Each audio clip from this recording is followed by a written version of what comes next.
ประถมกาลบทที่15ภายหลังเหตุการณ์เหล่านี้พระดำรัสของพระเยโฮวามาถึงอับรามด้วยนิมิตว่าอับรามบ่ดีกลัวเลยเฮาเป็นโลกของเจ้าและเป็นบำเหน็จยิ่งใหญ่ของเจ้าอับรามทูลว่า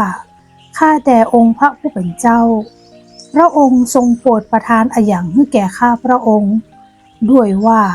ข้าพระองค์ยังบ่มีลูกและคนต้นเฮือนแห่งครัวเฮือนของข้าพระองค์นี้แหละคือเอลีเยเซอร์เจ้าเมืองมาดัสกัสอับบามทูลว่าพอเตอะพระองค์บ่ได้ทรงประทานเชื้อสายให้แก่ข้าพระองค์และพอเตอะคนหนึ่งที่เกิดในบ้านของข้าพระองค์เป็นผู้รับมรดกของข้าพระองค์พอเตอะพระดำรัสของพระเยโฮวามาถึงท่านว่าคนนี้บ่ได้เป็นผู้รับมรดกของเจ้าแต่ผู้ที่จะออกมาจากบั้นเอวของเจ้าและเป็นผู้รับมรดกของเจ้าพระองค์จึงนำท่านออกมากลางแจ้งและอู้ว่าจงมองพอฟ้าและนับดวงดาวทั้งหลายถ้าเจ้าสามารถนับมันได้และพระองค์ตรัสแก่ท่านว่าเชื้อสายของท่าน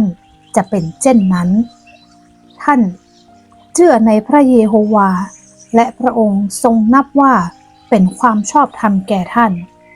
พระองค์ตรัสแก่ท่านว่าเฮาคือพระเยโฮวาที่ได้พาเจ้าออกจากเมืองของเจ้าเคลเดียเพื่อยกดินแดนนี้ให้เป็นมรดกแก่เจ้าท่านทูลว่าข้าแด่องค์พระผู้เป็นเจ้าข้าพระองค์จะฮู้ได้จะใดว่าข้าพระองค์จะได้ดินแดนนี้เป็นมรดกพระองค์ตรัสแก่ท่านว่าจงเอางัวตัวเมียอายุ3 ปีแพะตัวเมียอายุ3 ปีแกะตัวปูอายุ3 ปีนกเขาตัวหนึ่งและนกพิราบหนุ่มตัวหนึ่งมาให้เฮาท่านจึงนำบรรดาสัตว์เหล่านี้มาผ่ากลางตัวมันวางข้างละสิกตรงกันแต่นกทั้งหลายนั้นท่านหาได้ผ่าไม่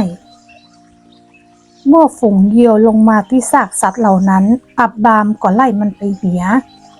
เมื่อดวงอาทิตย์ใกล้ตกอับบามก็นอนหลับสนิทและพอเตอะความหวาดกลัวความหดหู่ใจยิ่งนักก็ทับถมท่าน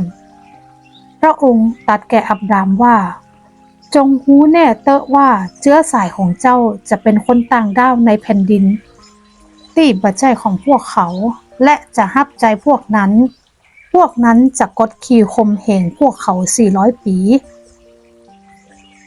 เช่นกันเฮาจะพิพากษาประเทศนั้น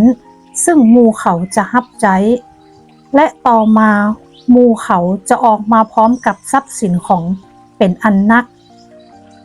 เจ้าจะไปตวยบรรพบุรุษของเจ้าโดยผาสุกในเวลาเท่านักแก่เจ้าจะถูกฝังไว้แต่ในชั่วอายุที่4หมู่เขาจะปิกมาที่หั่นแหมเตื้อย้อนว่าความชั่วช้าของคนอาโมไลยังบ่ครบถ้วนต่อมาเมื่อตะวันตกและค่ำมืดพอเตอะเต่าที่ควันป่วยพุ่งอยู่และคบเพลิงได้เลื่อนลอยมาที่ระหว่างกลางซีกสัตว์ทั้งหลายเหล่านั้นในวันเดียวกันนั้นพระเยโฮวาทรงกระทำพันธสัญญากับอับราฮัมว่าเฮาได้ยกแผ่นดินนี้แก่เชื้อสายของเจ้าแล้วตั้งแต่แม่น้ำอีฟไปจนถึงแม่น้ำใหญ่คือแม่น้ำยูเฟรติสทั้งแผ่นดินของคนเคไนคนเคนัสคนขัดโมไนคนฮิตไทคนเปริซีคนเลฟาอิมคนอัมโมไรคนคานาอันคนเกอร์กาชีและคนเยบูส